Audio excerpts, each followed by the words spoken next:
You haven't done so well yourself by telling... Well, I can go back, I think, further than Donald. I know his family goes back as far as I do. Irene Ryan was one of the most recognizable faces on television. She was the feisty, no-nonsense granny who lit up screens and living rooms across America. Week after week, she made the nation laugh. But behind the wild wig and razor-sharp wit was a woman carrying quiet burdens. Off-screen, Irene Ryan wrestled with deep insecurities, an unshakable loneliness, and a gnawing question of whether she was ever truly seen. What really happened to Granny Daisy? How did someone so beloved by millions leave this world in such haunting silence? In the end, there was no family waiting by her bedside, no heir to keep the lights on in the home she left behind. And when the news of her passing faded, so did the life she built. How she became Granny Daisy. Contrary to the fame and heights she would eventually reach, Irene Ryan wasn't born a star. In fact, she grew up in a modest Texas home, where discipline spoke louder than dreams. But even as a child, she knew how to hold a room with her wit and a voice that refused to shrink. Her father was a sergeant in the United States Army, and that military discipline carried over into their household. Irene's childhood was marked by a strict upbringing, where obedience and modesty were expected, and where dreams of the stage might not have been encouraged. However, despite the structured home life, Irene showed early signs of being something different. At just 11 years old, she had her first taste of performing when she entered a local singing contest. She chose the song Pretty Baby, and her rendition didn't just win over the audience, it won her the contest. She walked away with $3 in prize money, but more importantly, it gave her a glimpse of applause, admiration, and the thrill of connecting with an audience. That small moment planted the seed for a career that would span more than 5 decades. As she grew older, the structured world of her youth gave way to the unpredictable and demanding world of vaudeville. Irene had a knack for comedic timing and stage presence, and those skills got her noticed. She became a regular figure in traveling vaudeville circuits, where she sang, danced, and cracked jokes in front of live crowds across the country. During these years, she met and married Tim Ryan, a fellow vaudeville performer, and together they formed a popular husband and wife comedy duo that headlined in clubs and theaters. Their act had rhythm, chemistry, and clever back-and-forth banter, and it got them noticed by producers. Though the marriage to Tim Ryan ended in divorce in 1942, it had helped open doors. By the 1940s, she had moved into radio, which was the dominant form of entertainment in the United States at the time. One of the most pivotal breaks of her career came when she began performing alongside Bob Hope.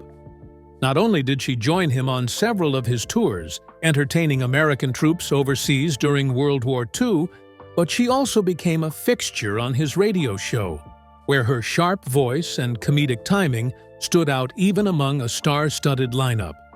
She stayed with Hope's radio show for nearly 2 years, a major accomplishment in an era where consistent radio work meant steady fame and income. Her transition to film and television in the 1950s and early 60s was gradual but deliberate. While she never became a Hollywood A-lister in film, she was almost never out of jobs. She began landing guest roles on well-known shows because casting directors knew she could be counted on to play feisty mothers, nosy neighbors, and older women with a quick wit. But her big break came in 1962, when Paul Henning, a seasoned writer-producer with a new sitcom in development, was looking for someone to play the role of Granny Daisy Moses, the matriarch of a poor Ozark family who strikes oil and moves to Beverly Hills. It was a role that needed a mix of toughness, humor, and a very specific kind of authenticity. Henning had seen Irene Ryan's previous work and thought she might be a fit. but not everyone agreed. There was skepticism about casting her. For one, she was considered too young. At just 59 years old, she didn't seem to fit the mold of a white-haired grandmother, especially not next to Buddy Ebsen, who would be playing Jed Clampett, her son-in-law, and was only about 5.5 years younger than her. But Irene was determined. When she came in to audition for the role, she knew exactly how to sell it. She pinned her hair in a tight bun, came in without makeup, and threw herself into the part with full force. And her small frame, high energy, and natural comedic delivery made the character come alive. Bea Benaderet, who had originally been considered for the granny role but was ultimately cast as Cousin Pearl, reportedly saw Irene's audition and also agreed with Paul Henning that Irene should do justice to the role of Granny. That one audition changed everything. Irene got the part, and from the very first episode, she stole the show. Even though she was playing someone who looked 2 decades older than she really was, Irene had no problem leaning into the role. She embraced the gray wig, the harsh bun, the squeaky-voiced hollering, and the hillbilly grit. Audiences instantly fell in love with Granny Daisy. She was sharp, stubborn, and fiercely protective of her family. Her comic timing, honed through years of vaudeville and radio, landed every punchline. And even though the show had a strong ensemble cast, many fans and critics credited Irene's portrayal of Granny as one of the show's secret weapons. Behind the scenes, she was known for being punctual, professional, and kind to the crew. She wasn't a diva, and she didn't act like a star, despite the fact that her role had suddenly made her a household name after decades of hard work. When The Beverly Hillbillies premiered, it was an immediate ratings hit. It dominated the Nielsen charts for much of its early run and introduced American audiences to a new kind of family sitcom. But what made Granny so memorable wasn't just the slapstick or the corny jokes. It was the force of Irene Ryan's personality behind it. She made Granny real. Audiences could laugh at her, but they also believed in her. The show ran for 9 seasons, and Irene stayed with it the entire time. By the time it ended, she had received 2 Emmy nominations for her work, a recognition that validated what her fans already knew.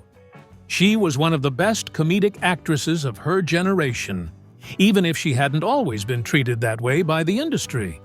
But while her star had finally risen, not everything behind the scenes was as bright. Because once the cameras stopped rolling and the laughter faded, Irene Ryan had to return to a personal life marked by loneliness, quiet disappointment, and personal struggles that she kept mostly hidden. The personal struggles of Granny Daisy. Behind the booming voice, comic timing, and unforgettable presence of Granny Daisy was a woman quietly navigating deep insecurities, pressure, and personal pain that her fans never really saw. Irene Ryan, who had spent decades climbing her way up through vaudeville stages and smoky radio studios, never fully let her guard down, even after achieving the kind of success many actors only dream of. On the set of The Beverly Hillbillies, she was a professional to the core, but inside, she was still afraid. Even after she had become one of the most recognizable faces on television, Irene reportedly never stopped worrying that someone might decide she was too old, too replaceable, or no longer funny enough. Hollywood was at a time when studios made quick decisions, and aging actresses could be out of work at any time. And so, while others might have gotten comfortable with the routine of a long-running series, Irene never allowed herself that luxury. Her work ethic was relentless, not because she wanted to impress anyone, but because she was afraid of being seen as anything less than indispensable. Off-camera, those same pressures bled into her health and lifestyle. Irene was a heavy smoker, something fairly common in the industry at the time, but especially dangerous given how frequently she indulged in the habit. Crew members often recalled how she would smoke for an extended period of time. But it wasn't just a habit for her. It was part of how she managed her nerves, stress, and constant pressure.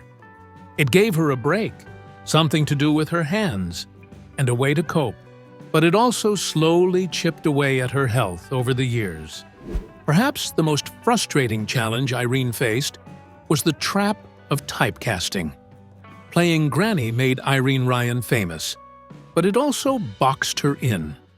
She had worked her whole life to be seen as a versatile performer, capable of comedy, drama, singing, and live performance. But after the success of the Beverly Hillbillies, she found it nearly impossible to get roles that weren't carbon copies of the character that had made her a household name. Even in later interviews, Irene expressed regret that the industry, and sometimes even the audience, couldn't separate her from Granny Daisy. She had poured herself into that character, but she also had a lifetime of other performances behind her. She had been on Broadway. She had toured with Bob Hope. She had played club stages from coast to coast. But now, to producers and casting directors, she was just Granny. And in many ways, she understood why. She had created a character so strong, so distinctive, that it was hard for people to see anything else. But it still hurt. And part of that hurt was tied to something even deeper: her own self-image. Irene had never considered herself traditionally beautiful, at least not by Hollywood standards, and certainly not in comparison to the glamorous leading ladies of her time. She knew she didn't fit the mold of the romantic lead. She didn't have the kind of face that would land her the glamorous roles. But instead of giving up, she leaned into comedy and made her appearance work for her. She let the audience laugh with her, sometimes at her, and turned her looks into part of her strength as a performer. But that didn't mean the insecurities disappeared. Irene carried them with her year after year, behind the jokes and costumes and wigs. In an interview, she once said, "The less beautiful you are, the harder you will have to work developing yourself. But far better than depending on beauty for everything, what will you have when that fades?" When the cameras were off, she wasn't Granny. She was Irene, a woman who had spent most of her adult life performing, often alone, and constantly wondering whether she was good enough without the makeup and character to hide behind. That doubt followed her everywhere, into every role, every press interview, and every backstage moment. Irene also struggled with the demands of fame clashing against her natural introversion. Public appearances drained her, and she often retreated backstage as soon as the cameras stopped rolling. She reportedly preferred quiet corners over red carpets, and sometimes felt like an outsider in Hollywood. Fame brought visibility, but not always connection. And for Irene, that isolation was its own kind of burden.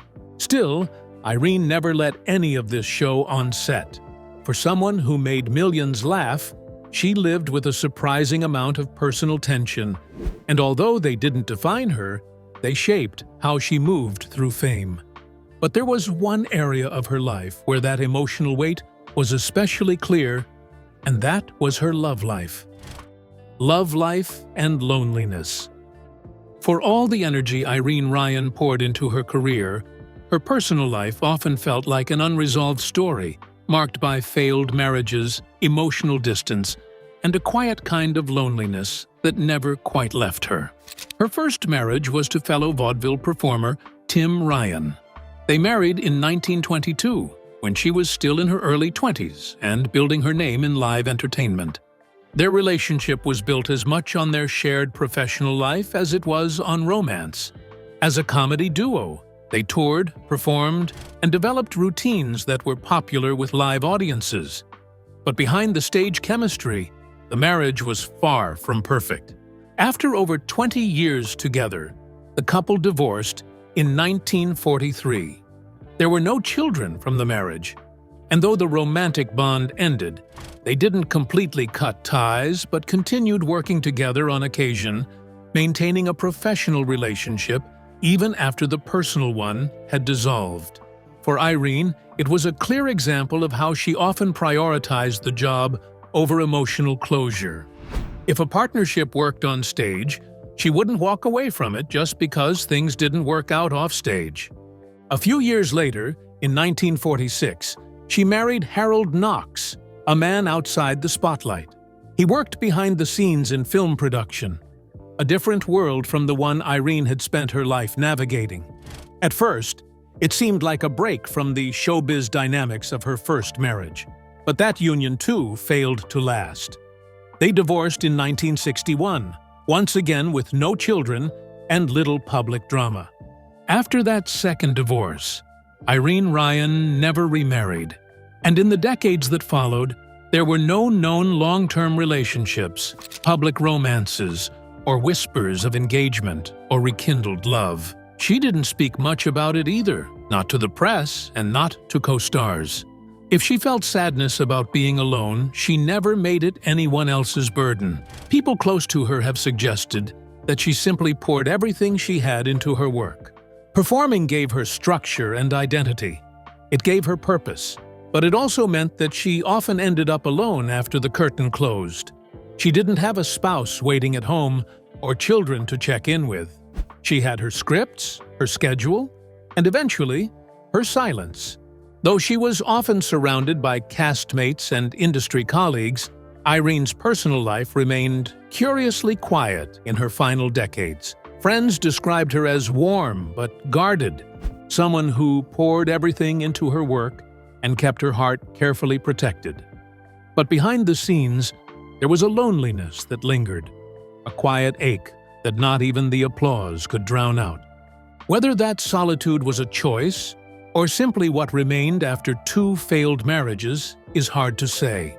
But one thing is clear: behind the laughter and the roles, Irene Ryan carried the weight of living a life largely alone.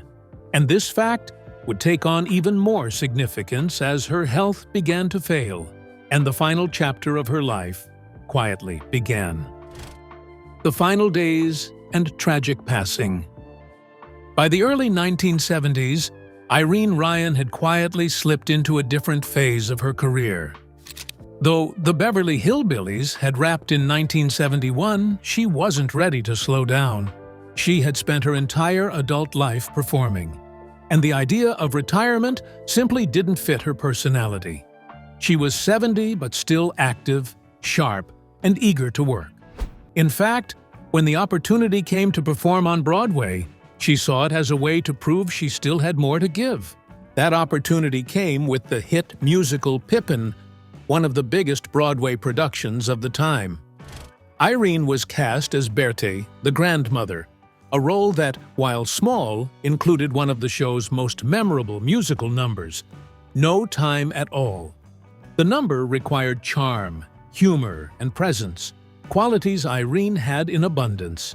She joined the national tour of Pippin in early 1973 and began performing live once again, just like she had decades earlier in vaudeville. But while her energy on stage impressed audiences, Irene had been quietly struggling behind the scenes.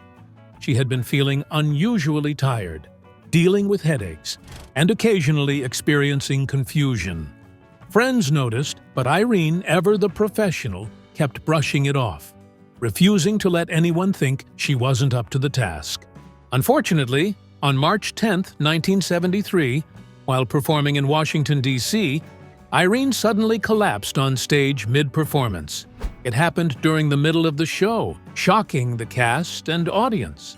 She was rushed to a hospital where doctors quickly realized this was more than exhaustion or fatigue. Tests revealed a grim diagnosis. Irene had suffered a stroke. But more devastating than that was what came next. Doctors discovered she was suffering from an inoperable glioblastoma, a fast-growing and aggressive form of brain cancer. In addition to that, she was also found to have arteriosclerotic heart disease, a condition that affects the arteries and restricts blood flow. It explained the symptoms she had been hiding, like the headaches, the mental fog, and the physical weakness. Sadly, the diagnosis came too late for treatment. The tumor had progressed too far, and surgery was not an option. With both her heart and brain compromised, Irene's body had already begun to shut down. She was transferred to a hospital in Santa Monica, California, where she spent the next several weeks under care. The woman who had brought so much energy and joy to American living rooms was now bedridden, silent, and fading. But there were no dramatic headlines or constant press updates, and the news of her condition traveled slowly. Irene herself, as always, kept things private. On April 26, 1973, Irene Ryan died in Santa Monica at the age of 70. Her passing was quiet, and in many ways it mirrored her life, not in the spotlight but still deeply felt by those who had known her work. She had spent decades making people laugh. And now, without much warning, she was gone. She was laid to rest in a simple mausoleum crypt at Woodlawn Memorial Cemetery in Santa Monica. Surprisingly, there were no public processions or large televised funerals. Fans sent letters, condolences, and tributes. In fact, many were shocked to learn she had been ill at all, because she had seemed so full of life, even up to her final performances. While her death didn't spark the kind of massive media coverage that surrounded some of her peers, it did hit home for millions of Americans who had grown up watching her. Newspapers around the country published short obituaries, remembering her as Granny from the Beverly Hillbillies. Fans mourned her as a comic legend, a TV grandmother who felt like part of the family. Still, the contrast was stark. For someone who had spent a lifetime in the public eye, her final days were startlingly private. And as the weeks passed, something strange happened. The world discovered that Irene Ryan's home, belongings, and the life she had left behind all went largely unspoken for. And when the doors finally closed, the fate of her home and her fortune revealed the final chapter in a life full of surprises. What happened to her fortune? After Irene Ryan's death in 1973, the world moved on quietly. In a strange way, her final exit mirrored the quiet and understated life she had led off-screen. But in the weeks and months following her death, one question lingered among fans, and even some in the entertainment industry. What happened to everything she left behind? Irene Ryan had no children, she had divorced twice and never remarried. Her parents had long since passed, and her beloved older sister, Anna, the closest person to her, had died not long before her. She had no surviving spouse, no descendants, and no nieces or nephews publicly known to inherit her estate. For a woman who had worked almost non-stop since she was a teenager, across vaudeville stages, radio broadcasts, television sound stages, and even Broadway theaters, she left behind a fortune with no direct heirs. And so her home, the one constant space she had quietly built for herself in California, was reportedly left eerily still. There were no daily visitors, no signs of life or new ownership. It was as if, the moment Irene passed, the home simply stopped living too. And for a time, it became a subject of speculation, especially for fans of the Beverly Hillbillies who had imagined her off-screen life being as lively as her on-screen one. But the truth was more grounded. The house wasn't abandoned out of neglect. It was simply a reflection of Irene's solitary world at the end. Without a family to take over, there was no one rushing to claim her space. No next generation eager to move in. What happened instead was something far more intentional and far more meaningful. While Irene Ryan may have kept much of her personal life hidden from the world, she had been very clear about what she wanted her legacy to be. In her final legal arrangements, she directed that her entire estate, reportedly valued at around $1 million at the time, be donated to a cause close to her heart: the arts. More specifically, She created what is now known as the Irene Ryan Foundation.